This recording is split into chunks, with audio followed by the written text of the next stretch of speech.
Bokatov, one of the 15 cases listed in the Mishnah but Erev that patters up Hatzara from Yibum is the case of Chamoso. And Rashi explains that what happened was that his wife's father passed away, and let's say, we'll give the following scenario. Let's say Ruvain was married to the daughter of Yitzchak and Sarah.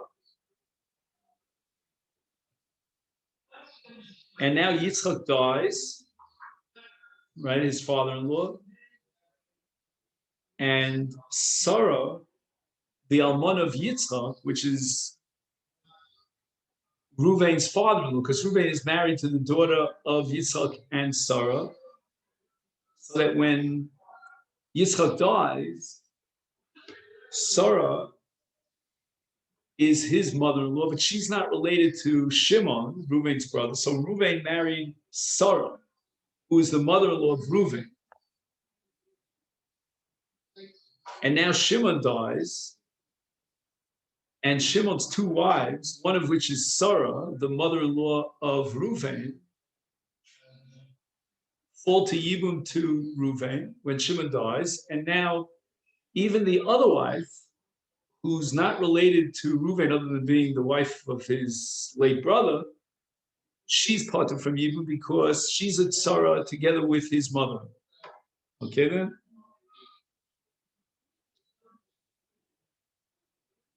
And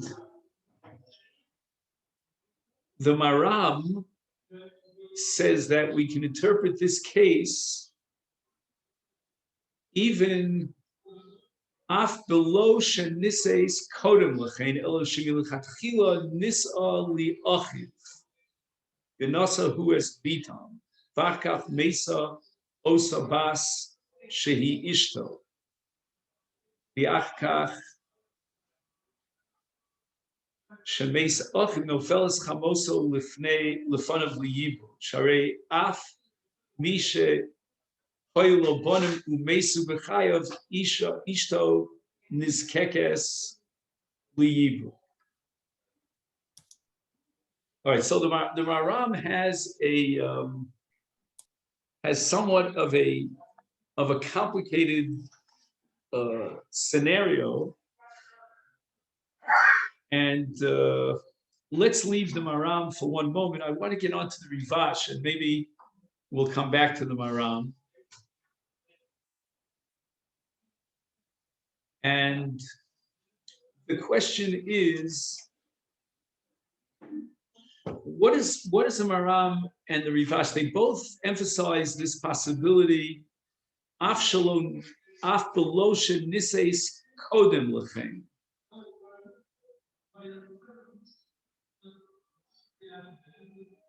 In other words, what we said was that the sequence was that they married the daughter of Yitzchak and Sarah first, and then subsequently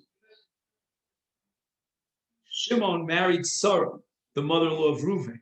Could the sequence be in reverse? Which means that Shimon, let's see how that would work out. Let's say Shimon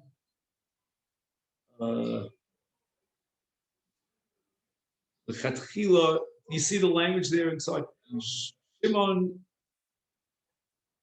nisali achiv v'nasahu es bitam. So in other words,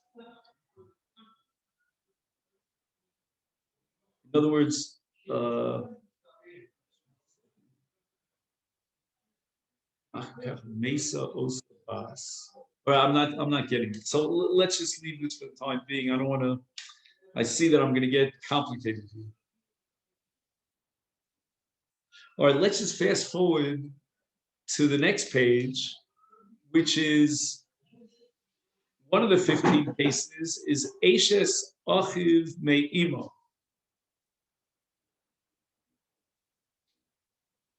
Eshes Achiv Me'imo. One second. He tells you to look at Tesvav. See, I haven't really become an expert here at these diagrams. Let's see if we can find Tesvav.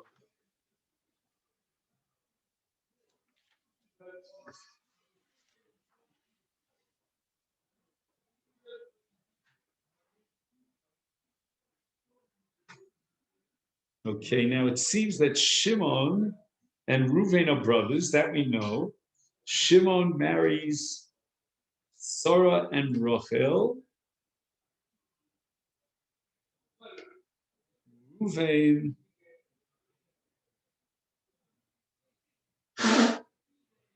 Right, Shimon marries Sarah and Rachel, and then they have a daughter by the name of Rivka. And Reuven marries Rivka. So Rivka's mother is Sarah, correct?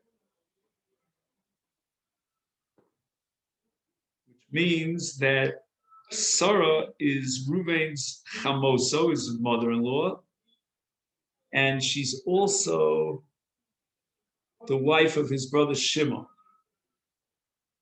Now Shimon dies, and Sarah and Rachel fall to Yibum to Reuven, but Sarah is the mother-in-law of Reuven.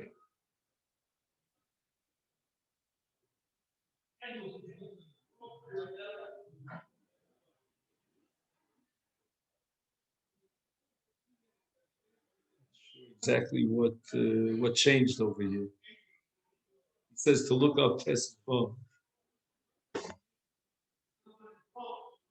I'll just quickly read it one more time, and then we have to go on. Efshal admiro af beloshe niseis kodem lechem el milchatchila nis'a li achir. So I'm assuming he's referring to Sarah. Right, so Sarah got married to Shimon, and Nosahu es Biton, and Reuven married the daughter of Shimon and Sarah. We'll call her Rivka.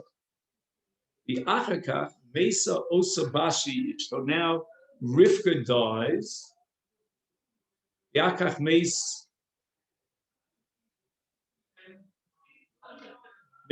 Echov. I guess he means Shimon dies.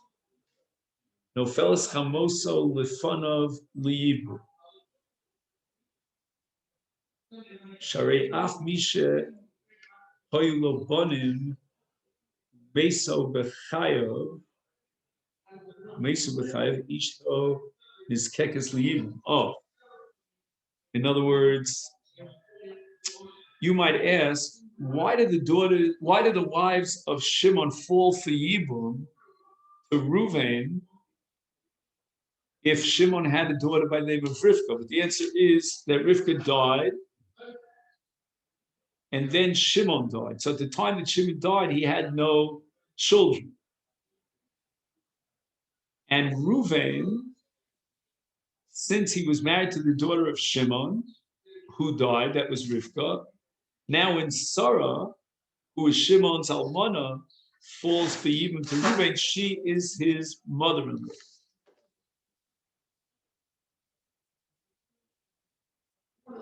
So I guess what the Maram is asking here is, why does Rashi emphasize that Shimon married Sarah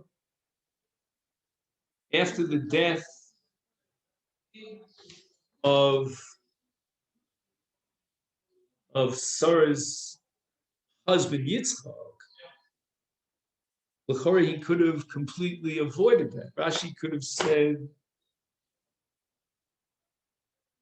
that Shimon married Sarah, and then Reuven married the daughter of Sarah, namely Rivka, who died subsequently. And therefore Sarah is Reuven's mother-in-law. Why was it necessary for Rashi? It's Rashi's presentation of the scenario of Chamoso, in which first Ruvain marries Rivka, the daughter of Yitzchak and Sarah, and then subsequently Yitzchak dies and Shimon marries Sarah, I mean, Rashi could have made it a lot easier, leaving out the marriage of Yitzchak and Sarah, just simply suggesting that Shimon married Sarah, a girl named Sarah, and they had a daughter named Rivka, and Reuven married the daughter Rivka. So he quotes the Rivash, Shelo Ratza Rashi Lefarish came. Rashi didn't want to interpret it thusly.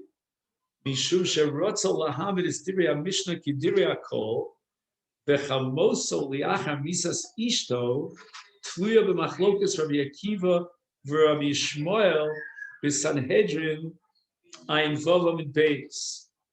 Oh, this is interesting. What happens is that Reuven's wife Rivka, the daughter of Sarah, died before Shimon died. So that means that status of Sarah at the time that Shimon dies, when she falls for Yibum to Reuven, is chamoso liachar misas ishto. Because the way the Maram is structuring it, Reuven married Rivka, and that's how Sarah became his mother-in-law, but yet Rivka died before Shimon died. Shimon was married to Sarah, who's the mother-in-law of Reuven, but on the other hand, Reuven lost his wife Rivka. So in a certain sense, Sarah is no longer a mother-in-law. So at the time that Shimon dies and Sarah falls for Yibum, this is called Chamoso Liachar Misas Ishto. And that's a machlokas between Rabbi Akiva and Rabbi Shmuel, because you remember that we said yesterday there's machlokas between Rabbi Akiva and Rabbi Shmuel with regard to all the relatives, all the arayas through one's wife. What's the status of those arayas after his wife dies? And if you recall, we said that according to Rabbi Shmuel, she still remains the erva, whereas according to Rabbi Akiva, in that case, Eliachar Misas Ishto, Rabbi Akiva says that Ein Ba Kares, it's only a lav, and it's not a chiv kares.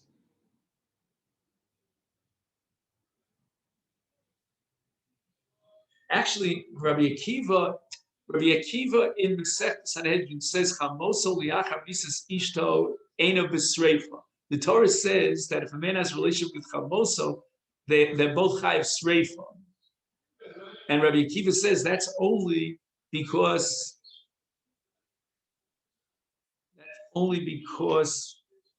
his wife is still alive. After the death of his wife, chamoso drops below the chiv sreifa, and Rashi seems to say that it means it's only chayv lavin. It's no longer chiv kares. So that in the scenario of the Maram, who wants to, so to speak, attack Rashi, why didn't Rashi reduce this to a more simplistic scenario? The Maram is against Rabbi Akiva. Why?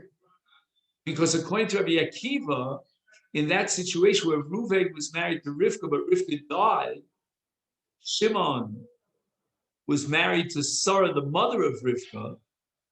Shimon dies, and Rivka and Sarah falls for Yibum to Reuven. That relationship between Reuven and Sarah is only chivi lavin, and therefore, since Shimon has another wife in addition to Sarah, he has a wife named Rachel. Rachel is not a Tzaras Erva.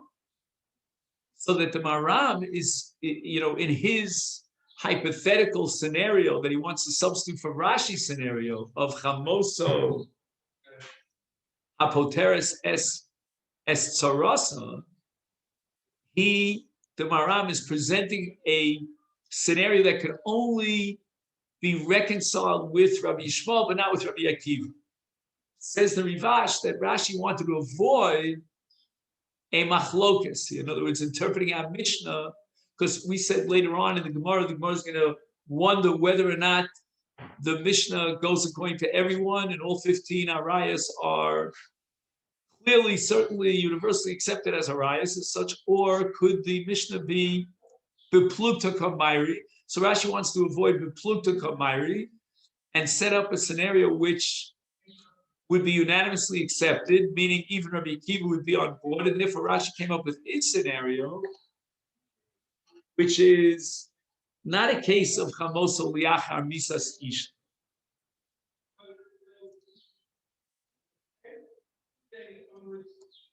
Ula Rabbi Akiva eno ela iser lav. V'ein hi b'chlal arayos hapochos michalitza v'yibum.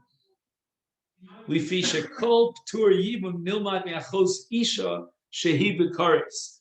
So all 15 arayos listed in the Mishnah derived from achos ishto have minimally a chiyuv kares. Anything that dips below a chiyuv kares would not be included in our Mishnah, the halacha of an erva patring hatzara. So if chamoso patters up hatzara, it's going to have to be a case of chayve krisis, which must mean, therefore,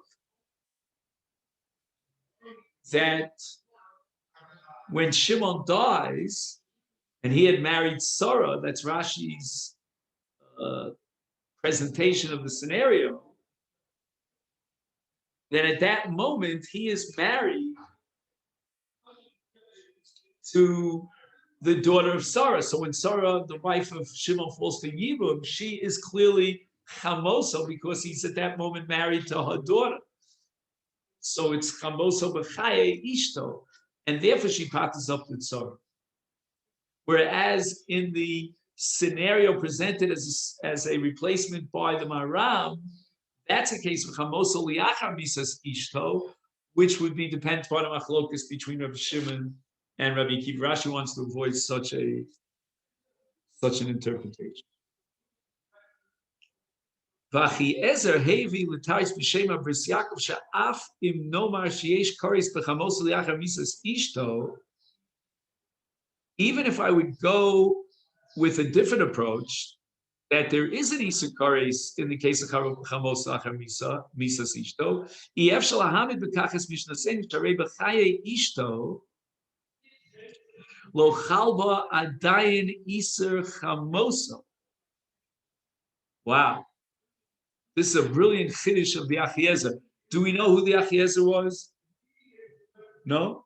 All right, it's Kedai to know. His name was Reb Chaim Ozer Grzinski. He was the kingpin in the Lithuanian world of Torah in his time.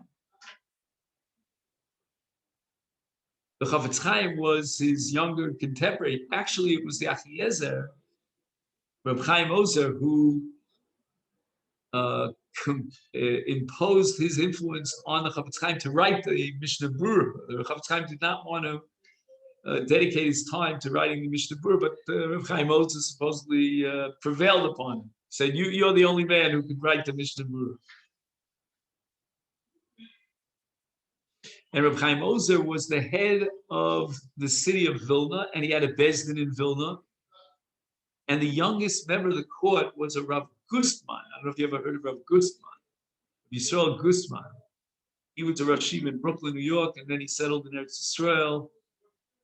And he had a yeshiva for many, many years in Rechavia.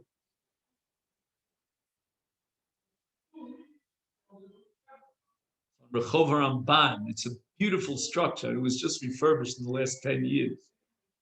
Maybe you'll get invited to a bris in that building. I was there many times for a simcha. There's a rich person by the name of Stern who took it upon himself to refurbish the building. It's a beautiful structure.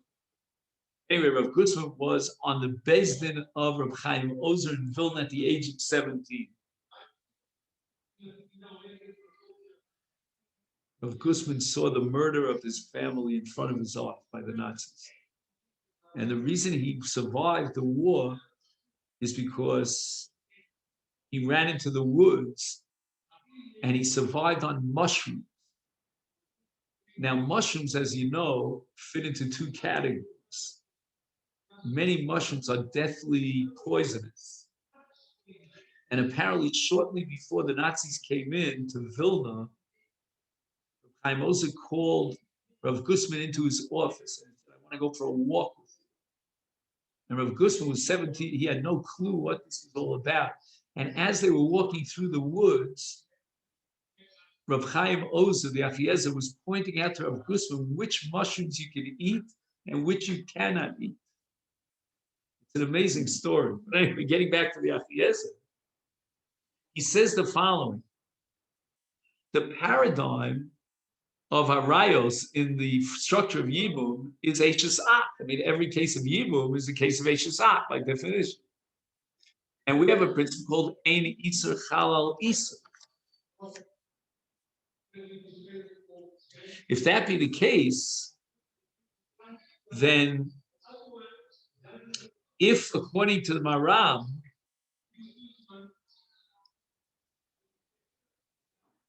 the reason why, like based on the Rivash, I mean, the reason why Rashi could not accept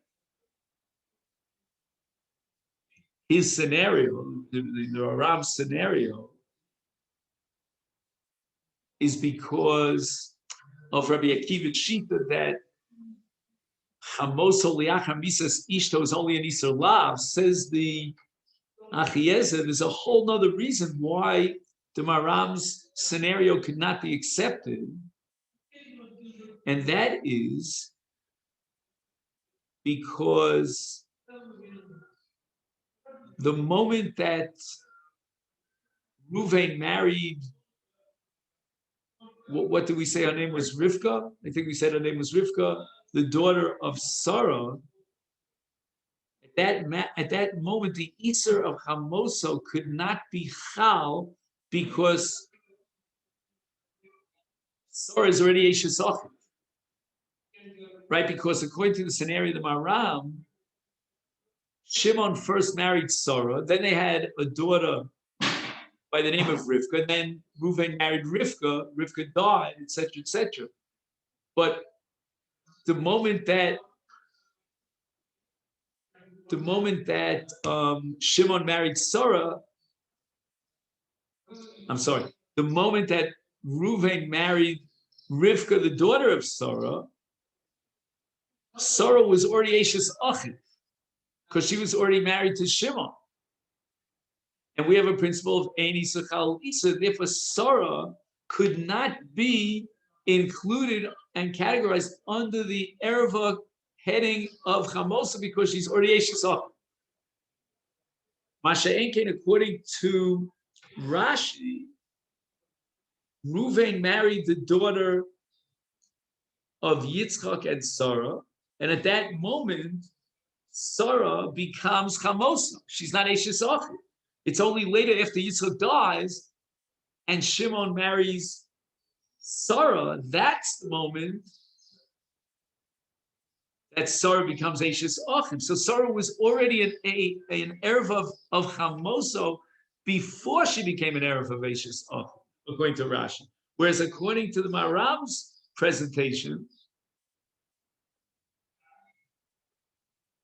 at the moment that Shimon married Sarah, Sarah was already Eshes Achiv as an Erva, and then when Reuven marries the daughter of Sarah, Sarah cannot be considered Chamoso as an Erva of Chamoso because of the principle of Ein Iser Chalal Iser. She already became an Erva of Eshes Achiv the moment that Shimon married Sarah.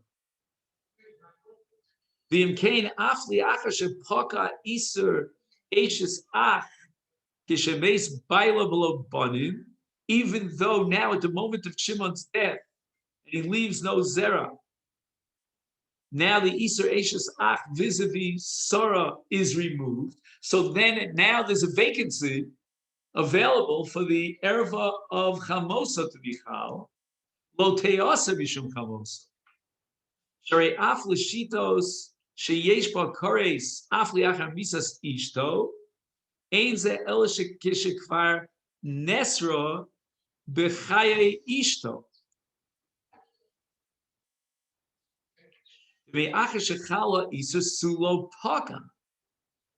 אבל ודאי לא מסתבר שישחדש איסר חמוצו לאחר שמסה אשתו שכבר אינו חמוצו. Wow, this is absolutely stunning.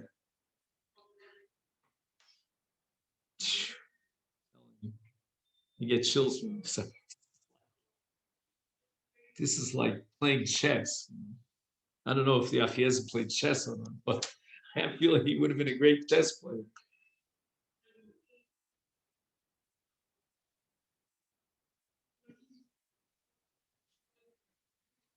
You want to follow this logic? I mean,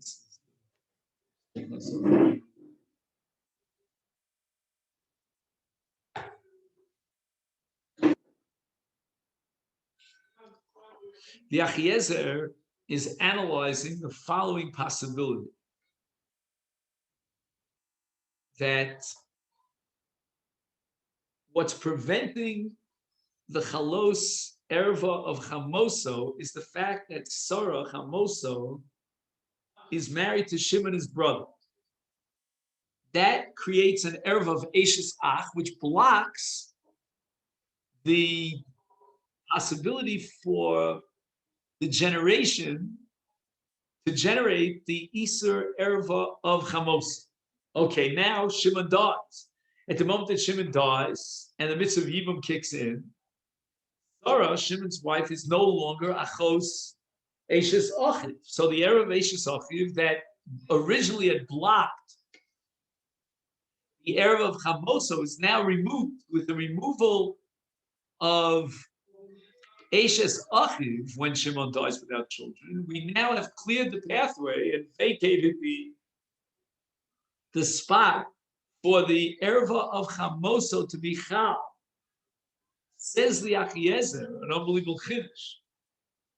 He says that you can have a debate whether or not Chamoso is an erva that can apply even after the death of his wife. But one thing he says is crystal clear, and no one would question the following premise. There's no way that you could create the erva of Chamoso after the wife dies.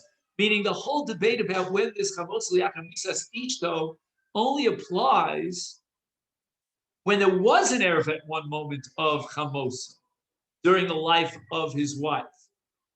She was the daughter of his mother. And at that moment, there was an emergence, a generation of the erva of Chamoso. Now you could ask, what happens after his wife dies? Do we downgrade the erva of Chamoso?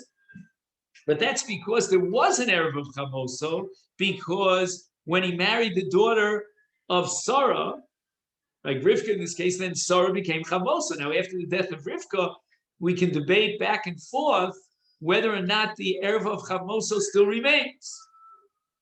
But one thing is clear. If at the time that Reuven married Rivka, there was no erva of Chamoso, then it cannot be that the erva of Chamoso would come into being after the death of his wife Rivka. So in the scenario of the Maram, what happens is Shimon marries Sarah. The very moment that Shimon marries Sarah, she's an erva of Eshes Ach vis-a-vis Reuven, and therefore the moment that Reuven marries the daughter of Sarah, namely Rivka, it's impossible to classify and define Sarah as an erva of Chamoso because of the principle of Eini Sachal Lisa. Now what are you going to tell me? Well, wait a second. Shimon dies without children. Sarah falls for Yibum. We therefore remove the Iser erva of Eshes Ach. But at this point, let's allow Sarah to become Chamoso. But the problem is, because in the scenario of the Maram, Reuven's wife, Rivka, the daughter of Sarah, died. And if she died, it cannot be that now we're going to create the erva of chamoso after the death of his wife, of the daughter of Sarah, meaning of Rivka. No one would raise that possibility. You could debate back and forth what's the status of chamoso if his wife dies and she's no longer the mother of his wife. You can go back and forth and vacillate about that. But to say that subsequent to the death of his wife, the erva category of or status of chamosa should emerge, that makes no sense at all. How can you create chamosa when his wife, the daughter of chamosa, was already gone, and now you want to create the Isser erva of chamosa?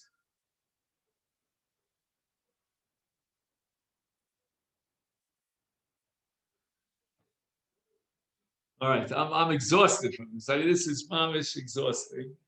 I'm going to make a note of where we got up to. I mean, here, and let's go on to another paragraph. Okay. Now we're going to talk about Eishes Achiv Me'ima. So now we're talking about two brothers that share the same mother.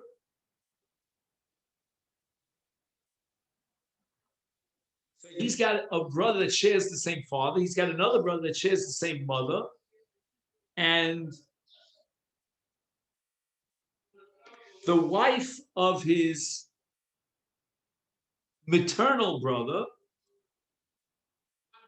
is an Erev. No, it's just like you can't marry the wife of your paternal brother. You can't marry the wife of your maternal brother. In other words, the brother that you share the same mother with.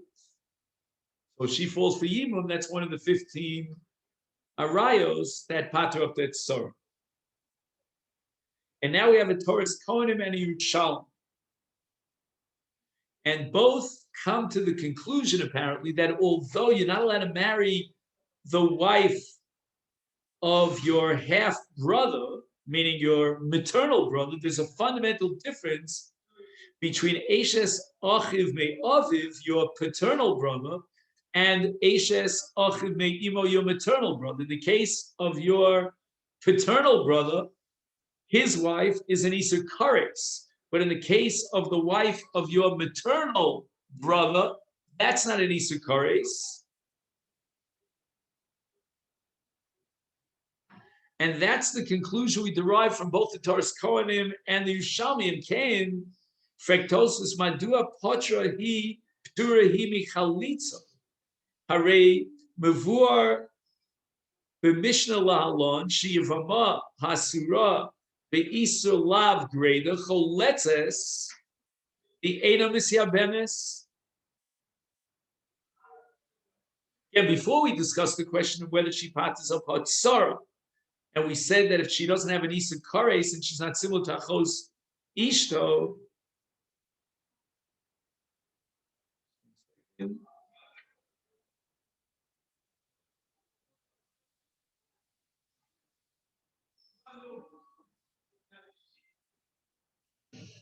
then she doesn't pater up Hatzara. But now we're talking about the fact that she herself is in the Parsha of Yibum because she's not an Isur Kares.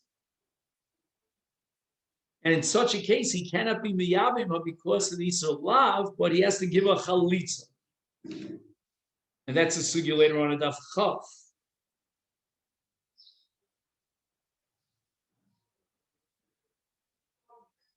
So what's the kasha now? We're assuming that Eishes Achiv Me'imo patters up his tzara. Hatzara. And that can only be feasible if she's not in the Parsha of Yibum. But in fact, one second.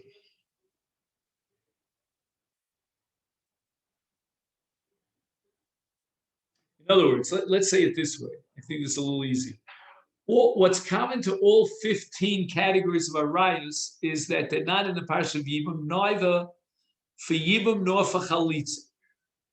And once you bump them off from Yibum by virtue of their status as an erva, that's when we effectuate the contagion onto the tzara and say that she likewise gets this like a sort of quasi status of an erva. How can you apply that to the case of Eshes Achiv Mi Imo if Eshes Achiv Mi Imo requires chalitza? In other words, the erva relationship is not powerful enough to knock her out of the whole parsha of Yibum, which our Mishnah contradicts, because what's common to all 15 categories in our Mishnah is that there is no Yibum, and there's no Zikas Yibum, and likewise there's no Chalitza.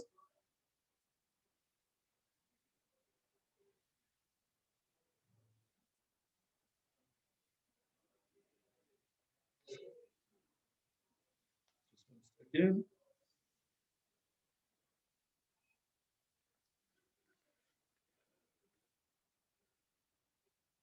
Okay.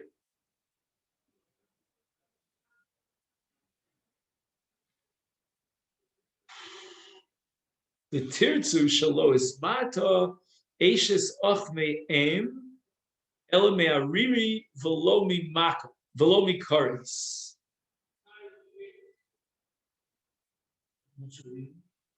Ariri, I mean, we'll see this as we go along, is a person who dies childless.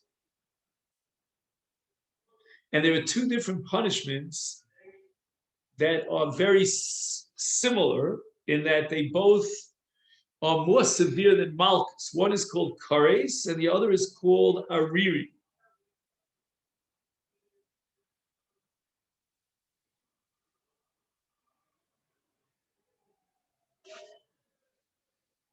And the Torah's Kohanim, the Yerushalmi exclude Ashes Achiv me imo from Kares.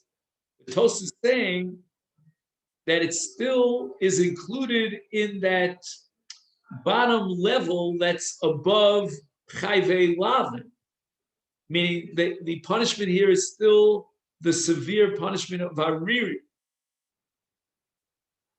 And that apparently is enough to remove her from Yibum like any other erva, even though she's not Chayv Kares, and there's no Zikas Yibum, even as far as Chalitza is concerned. And now Tosfos rejects this. He says it's only possible, according to the Riva, Shebestam Kares,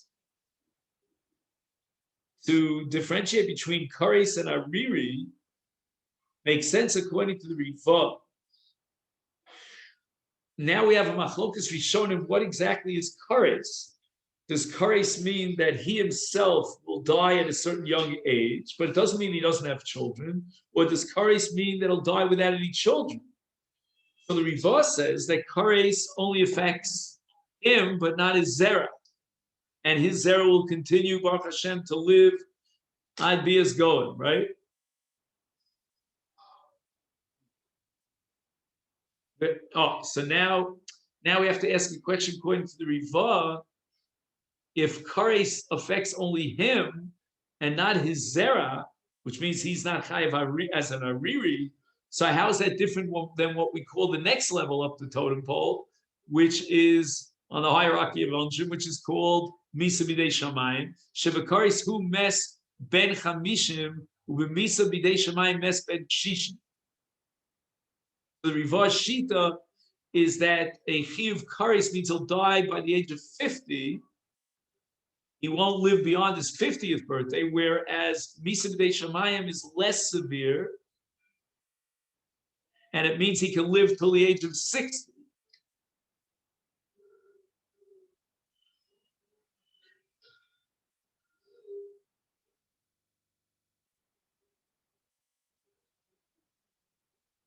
Which is a pella to me, because I always thought that Misa B'dei Shamayim is more chomer than Kares, but it's not.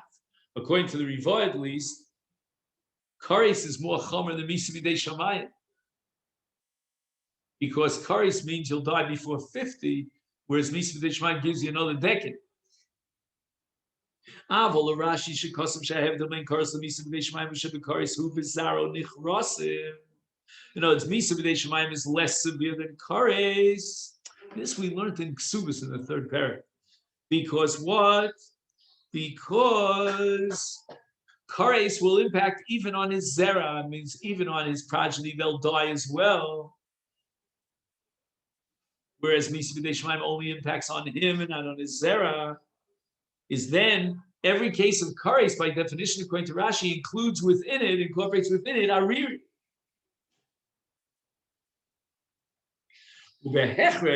She'eshes af me imo hismata af mi kares.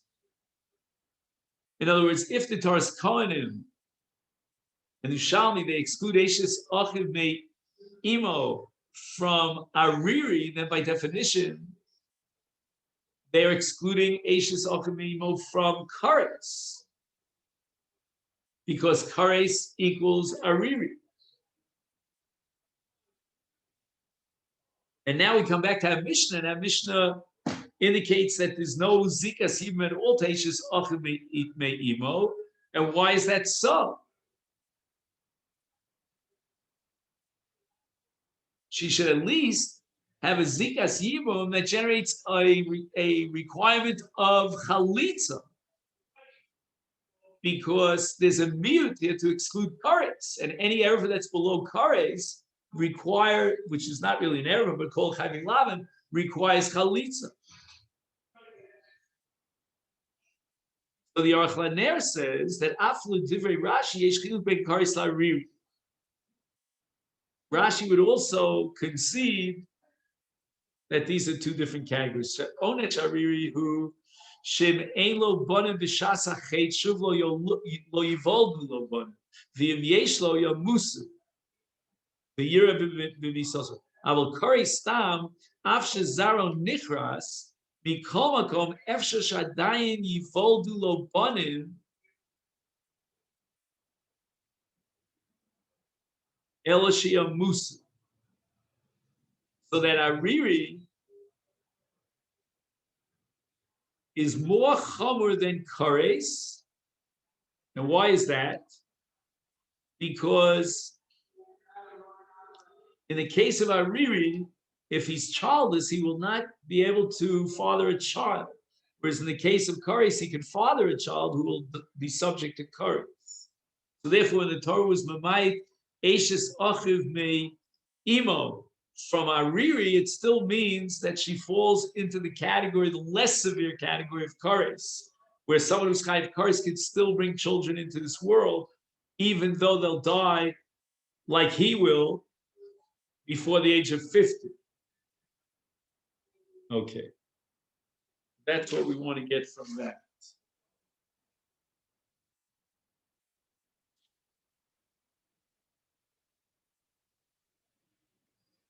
Okay.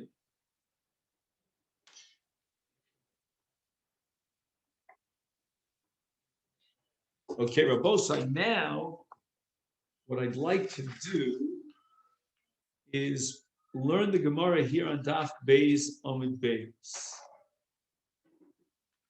The Gemara says the following. First, the Mishnah, Eishes Achiv Shalohaya Ba'olamo, which means that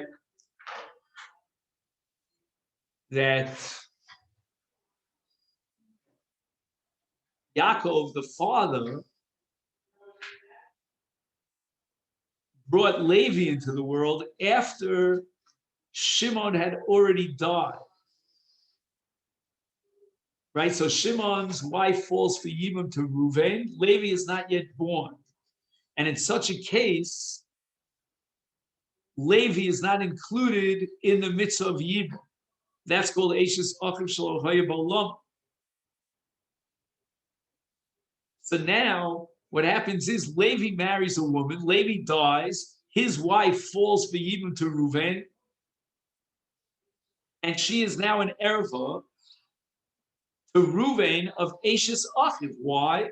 Because the mitzvah of Yibum in the relationship between HS, Levi, and Reuven was not chal. If the mitzvah of Libum wasn't chal, because Levi and Reuven never overlapped in this world, therefore, there's an erev of Eishes Ach. The reason, the mechanics by which we remove the erev status of an Eishes Ach is Yibum. But if there's no Yibum, then we go back to square one, and we have the erev of Eishes Ach. So she won't fall for Yibum. That's the wife of Levi, who was not alive at the time of Reuven.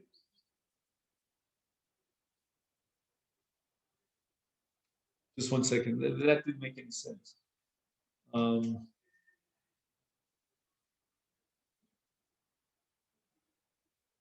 Wait, just 1 second. I got myself again. Levi was not alive. Shimon died. Shimon's wife did not fall for Yibum to Levi.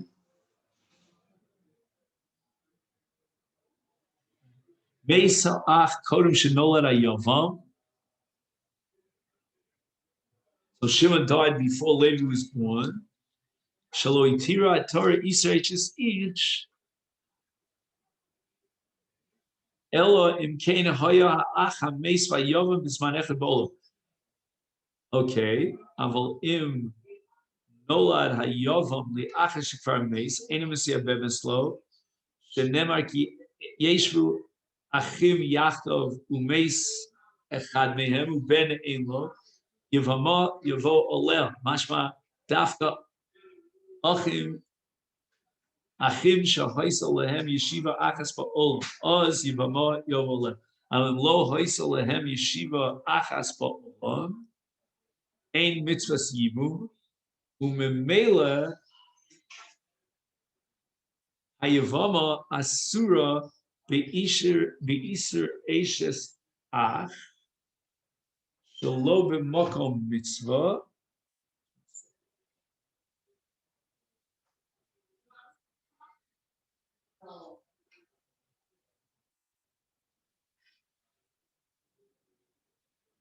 Oh, I made a mistake. I think it means that Reuven died. No. Nasa Reuven es Sarah, umeis below bun.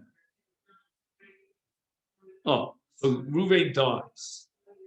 Akak nolad Levi, achem ashlich.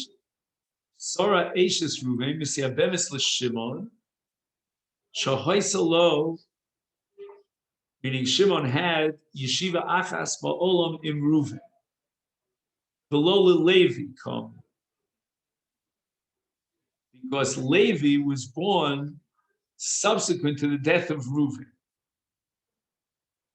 So therefore, Reuven's wives would not fall for Yibum to Levi. The Im Yibma Shimon. So now Shimon is miyaving the wife of Reuven, and he has another wife, and then he dies. Even though Shimon and Levi had a yeshiva achas ba'olam, which means that the wife of Shimon should fall to Levi for Yibum, but nevertheless mikomakom. Shtei nishos Shimon ein misyamos lo Levi, Sarah ein misyabemis lo, mishum shekvar nesra olav be'iser eshes ach machmas Reuven. Sorry, v'misas Reuven lo haisa lo ba mitzvahs yibum. Mishum shelo haya Reuven hames ba'olamo shel Levi hayavam. Umikach, mishum kach din ervas eshes ach shebo, ukidin kol harayos hashnis b'mishsen hapochus b'yibum. The af Rivka tzarasa p'tura b'yibum v'chalitza shel Levi. Let's just quickly go over this just to make sure we have it down. This is Eishes Achim Shaloya Bolomo. So Reuven marries Sarah. Reuven dies without children. And subsequent to Reuven's death, Levi is born. The wife of Reuven falls for Yibum to Shimon, but not to Levi. Shimon goes ahead and he marries the wife of Reuven. We'll call her Sarah. He's Miyabim. He's also married to another woman named Rivka. Now Shimon dies without any children. So first, Reuven had died without any children. And now Shimon the Yavam dies without any children.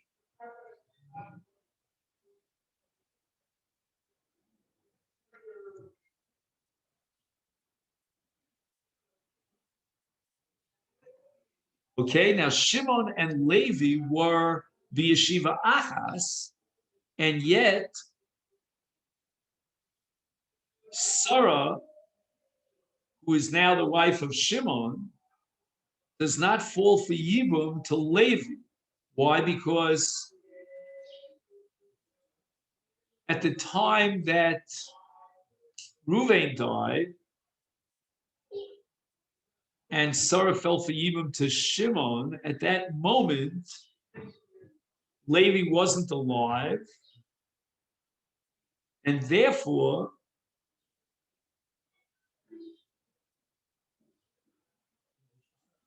right, there could be no Yibum between Levi and Sarah. Again, even though Shimon and Levi are alive together, but since at the moment that Reuven died, when Sarah fell for Yibum to Shimon, Levi wasn't alive.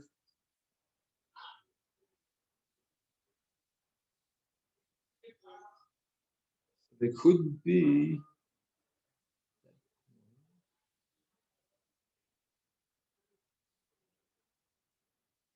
So again, Levi was born between the death of Reuven, meaning after the death of Reuven, but before the death of Shimon. Right? We have Reuven and Shimon. And at what moment in time was Levi born? He was born after the death of Reuven. So Levi and Reuven did not share any moments together in this world. But before Shimon died, so Levi and Shimon shared so we would think that Shimon's wife Sarah should now fall for Yibum to Levi, but we're saying that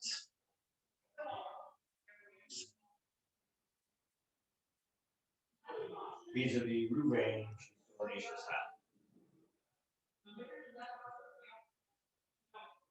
now, since Sarah was originally married to Reuven who died, her status when Levi comes into being is Eishes Achiv, which I'm finding fascinating because Levi and Reuven were not alive at the same time, but apparently that doesn't matter. Even if you're born after the death of your brother, you can't marry his wife unless there's a heter of yibum. Now, there cannot be a heter of yibum between Levi and Reuven's wife because he was lo hayabol. Therefore, when Levi comes into being, he's an erva onto Sarah, daughter of Reuven. I'm sorry, the wife of Reuven, because of Eishes Ach. In other words, as far as the status of Sarah of Eishes Ach of Shimon, that would be no problem for Levi in and of itself. If there was only a status vis-a-vis Sarah of Eishes Ach of Shimon, that wouldn't bother us because that's the mitzvah of Yibum when Shimon died. But she has an additional status of Eishes Ach, having been married to Reuven, and even though Levi was not in the world at the time that Reuven died, once Levi is born, the status of Reuven's wife is immediately that of an Erev Eishes Ach on Levi. Okay. And she baptized the son. Okay, sorry, it took me a little bit of time. Then we have kaloso. Then we have af hare elu pochu sorsem v'sor sorsem v'nachalitzu v'nayibon ad olam. And then the Mishnah says, as we mentioned yesterday, kulam imeso o mianu o nisgarshu o nimtu islandis sorosem mutaros. Period. V'iyata yochel lomar v'chamosu b'hem chamiv shenimtu islandis o shemianu. So the Mishnah now establishes that in the following categories of Erev listed in that Mishnah, there's no possibility of Nimtzu islands, and that's Chamoso, Aim Chamiv. Because in all these cases, we're talking about a mother, right? His mother-in-law is the mother of his wife, and her mother is the mother of his mother-in-law or of his father-in-law. In all these cases, she gave birth. And the assumption, the premise is that an islandess could not give birth. And then it says Oshem Me'anu, which means that the erva was Mema'enes in her husband. That could not apply to Chamoso, etc., and Chamoso and Chamu, because Miyun only applies to a Ketana. And the premise is, this is a Gemara later on in Daf Yud Beis, that Ketanos Enom Yoldos.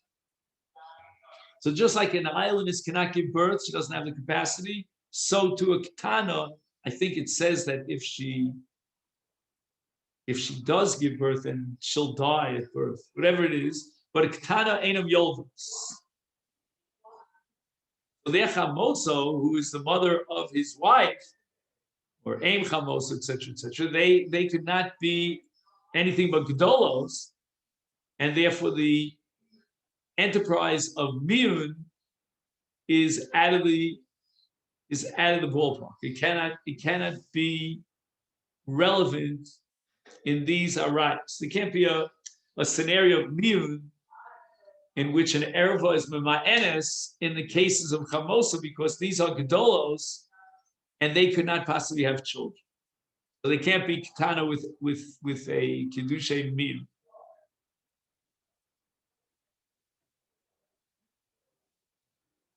So that's what we have here in the Gemara. Actually in the Mishnah, I should say.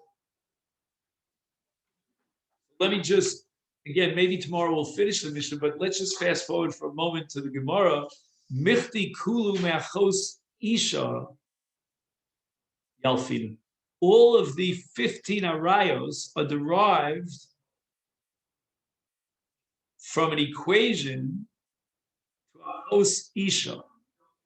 Because achos isha appears in the pasuk. It says, "V'isha el achosa lo sikach litzrar legalos ervasa ole b'chayel." Now again, this pasuk of achos isha has nothing to do ostensibly with Yibum. But since the pasuk says isha lachosa lo sikach litzrar legalos ervasa oleha, we have we're going to underline the word oleha, and the Gemara on Daf Gimel is going to find the word oleha in the Parsha of Yibum, where it says Yevamot yavo oleha. Ma oleha amor b'makom mitzvah. When the Torah says Yevamot yavo oleha, it's referring to a mitzvah of Yibum. Af oleha shenemar b'achos isha emor b'makom mitzvah. So what we have to do is we have to take the word oleha and we have to superimpose the framework of Yibum onto the pasuk in Achos Isha. That's Yalasud. The word Oleh sort of drags Yibum, where it does say Oleh as well, into the parsha of Achos Isha to tell us that even in the case of a Makom mitzvah of Yibum, nevertheless she's Asura, lo Sika. And then from the word Litzrar, we're going to derive the Isur of Tsaras. achos ishta. Now we have a hekesh of all our rayos, one to the other, and yalfinon from achos isha, we're going to derive all our rayos, which means that all our rayos are excluded from yibum, and they patter up their sarah as the tzara's erev. So the Gemara says, now I don't understand. Listening achos isha bereisha. It would make sense that if you are creating a sequence of arayos enumerated in the Mishnah, you should be governed by the what we call the avtipus in Hebrew, right? The paradigmic case or the archetypal case of achos isha, from which all the other arayos are derived. First, start with achos isha. What motivates? What compels the Mishnah to begin with bito, etc.? And achos isha is really down. Well, I wouldn't say it's all the way down on the list, but yeah, it's pretty much down on the list. Achos isha. Probably about, I would say, number 12 or 13 on the list. And now the Gemara wants to suggest an answer which we could almost anticipate on our own, and that is with Hitema, Ana Chumrei Nokat. Rab Shimoni the Omar Sreifa Chamura Miskila. That Bito is mentioned first because the Torah says with regard to Bito that the punishment is Sreifa.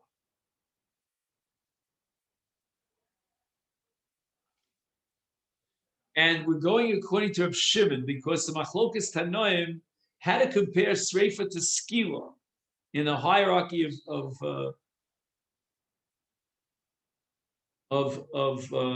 Mises Bezdin. And according to Reb Shimon, Sreifa is more severe of a punishment. This is not just a psychological question. This is has halachic ramifications.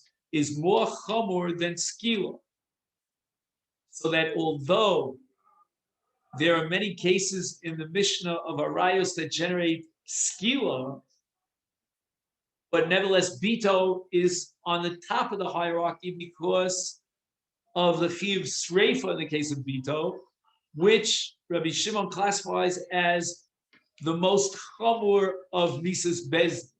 So Bito is going to come first in the Mishnah because of the severity of the punishment for Bito, which is sreifa, and it's chamura, reflecting the shita of Rabbi Shimon.